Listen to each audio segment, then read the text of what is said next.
శ్రీవారి లడ్డు వివాదంలో ఏర్పాటు చేసిన ప్రత్యేక బృందం దూకుడు పెంచింది. కల్తీ నెయ్యి సరఫరా చేశారనే కేసులో నలుగురు నిందితులను అదుపులోకి తీసుకుంది. AR dairy, Parag foods, premier agri foods, alpha milk foods కు చెందిన నలుగురిని అరెస్ట్ చేసింది. వైసీపీ హయాంలో తిరుమల లడ్డు ప్రసాదం తయారీకి కల్తీ నెయ్యి సరఫరా చేశారనే ఫిర్యాదుపై గత ఏడాది తిరుపతి తూర్పు పోలీస్ స్టేషన్లో కేసు నమోదైంది. దీనిపై సుప్రీంకోర్టు ఆదేశాల మేరకు సిబిఐ, ఏపీ పోలీస్ అధికారులతో ఏర్పాటైన సిట్ దర్యాప్తు ముమ్మరం చేసింది. CBI Hyderabad zone joint director Veeresh Prabhu, ఇతర సభ్యులు గత 3 రోజులుగా వైష్ణవి డైరీకి చెందిన డ్రైవర్లు, టీటీడీ సిబ్బందిని విచారించారు. అక్కడ వెల్లడైన సమాచారం ఆధారంగా విపిన్ జైన్, పోమిల్ జైన్, అపూర్వ చావ్డా, రాజశేఖరన్లను కూడా ప్రశ్నించారు.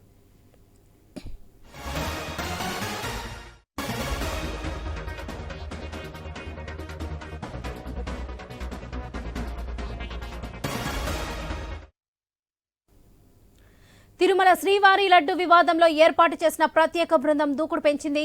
కల్తీ నెయ్యి సరఫరా చేశారనే కేసులో నలుగురు నిందితులను అదుపులోకి తీసుకుంది.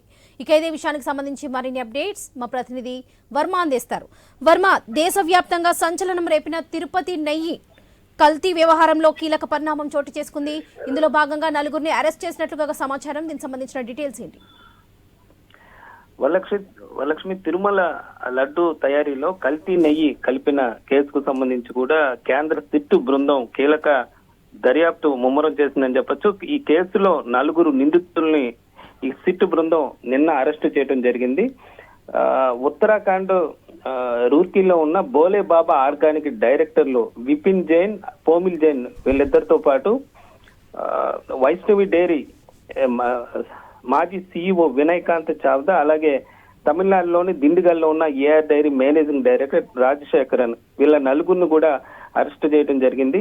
ఇందులో ప్రస్తుతం బోలే బాబా డైరీలో డైరెక్టర్లుగా ఉన్న జైన్, పోమిల్ జైన్ వీళ్ళు కూడా గతంలో వైష్ణవి డైరీలో వీళ్ళు డైరెక్టర్లుగా ఉన్నట్లుగా కూడా తెలుస్తోంది. ఏదైతే కల్తీ జరిగిన సమయంలో వీళ్ళు వైష్ణవి డైరీలో డైరెక్టర్లుగా ఉన్నట్లు కూడా భావిస్తున్నారు.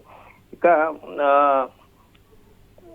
మొత్తం రిమాండ్ రిపోర్ట్ లో ప్రస్తుతం నలుగురు నిందితులను చేరటం జరిగింది. A1, A2, A3, A4 నలుగురిని కూడా అరెస్ట్ చేసి నలుగురిని నిన్న మధ్యాహ్నమే వీళ్ళని అదుపులో తీసుకున్నారు. అనంతరం తిరుపతిలోని అలిపిరిలోని భూదేవి కాంప్లెక్స్ లో ఉన్న సిట్ కార్యాలయానికి ఈ నిందితులను కూడా తరలించి నిన్న రాత్రి 8:30 గంటల సమయంలో రిమాండ్ రిపోర్ట్ సిద్ధం చేసి తర్వాత వీళ్ళ వైద్య పరీక్షల కోసం వీళ్ళని రుయా ఆసుపత్రి కూడా తరలించడం జరిగింది. అనంతరం రాత్రి దాదాపు 9:30 గంటల ప్రాంతంలో తిరుపతి 2వ అదనపు జ్యుడిషియల్ మెజిస్ట్రేట్ ముందు ఆయన నివాసానికి తీసుకెళ్లి అక్కడ నిందితుల్ని హాజరుపరిచారు. అనంతరం వాళ్ళకి 2 వారాల రిమాండ్ మెజిస్ట్రేట్ ఇవ్వడం జరిగింది.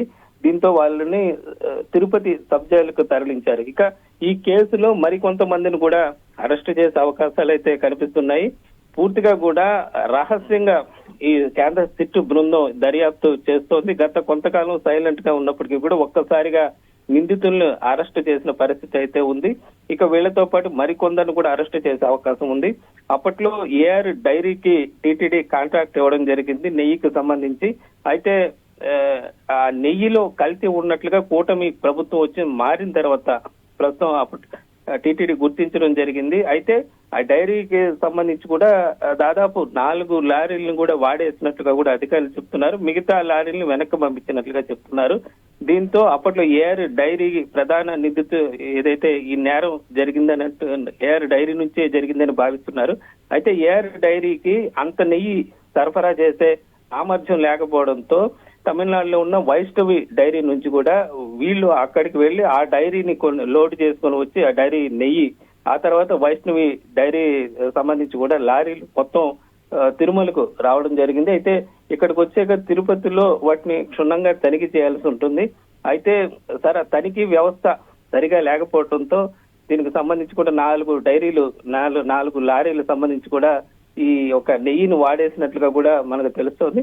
అయితే దీనిపైన అనుమానం వచ్చిన టీటీడీ అధికారులు దీన్ని మరో చోటకి పంపించినప్పుడు అక్కడ ఏదైతే గుజరాత్ కి సంబంధించి టెస్ట్ కు పంపించినప్పుడు అక్కడ దీనికి సంబంధించి కూడా కల్తీ జరిగినట్లుగా దీంట్లో ఏదైతే జంతు సంబంధిత కొవ్వు పదార్థాలు కూడా కలిపినట్లుగా కూడా నిర్ధారించడంతో అప్పట్లో రాష్ట్ర సిట్టు బృందం దర్యాప్తు అయితే ప్రారంభించింది. అయితే దీనికి సంబంధించి సుప్రీంకోర్టులో దీనికి సంబంధించి అప్పీల్ చేసిన నేపథ్యంలో సుప్రీంకోర్టు సిబిఐ ఆధ్వర్యంలో ఈ 5 మంది రైట్. బృందం సభ్యులతో సిట్టు బృందం ఏర్పాటు చేయడం జరిగింది. అయితే గత కొన్ని రోజులుగా కూడా రహస్యంగా దర్యాప్తు చేస్తున్న ఈ సిట్టు బృందం అనుకోకుండా అనూహ్య పరిణామాల మధ్య 4 ఈ ఏఆర్ డైరీకి, వైష్ణవి డైరీకి పనిచేసిన డైరెక్టర్లని వాళ్ళని అరెస్ట్ చేయడం జరిగింది. వీళ్ళ ద్వారా కూపీలాగి ఎందుకు ఏదే నాణ్యత లేని ఈ నెయ్యిని సరఫరా చేయాల్సి వచ్చింది, అంత తక్కువకి టీటీడీ ఒకవేళ కోట్ చేసినప్పటికీ కూడా మీకు అందులో లాభం ఎందుకుంది, ఎందుకని అంత తక్కువకి మీరు కోట్ చేశారు, ఇవన్నీ కూడా వివరాలు వీళ్ళ ద్వారా సేకరించే ప్రయత్నాల్లో ప్రస్తుతం అయితే సిట్టు బృందం సభ్యులు ఉన్నారు. మొత్తం మీద ఈ కేసులో ఒక కీలక మలుపు తిరిగిందని చెప్పుకోవచ్చు. అనూహ్య పరిణామాల మధ్య ఒకసారి 4 ఏకంగా డైరెక్టర్ స్థాయి వ్యక్తులను అరెస్ట్ చేయడంతో దీనిపైన పూర్తి స్థాయిలో Right. దీంట్లో విచారణలో అసలు విషయాలు తెలిసే అవకాశం ఉన్నట్లుగా భావిస్తున్నారు వరలక్ష్మి.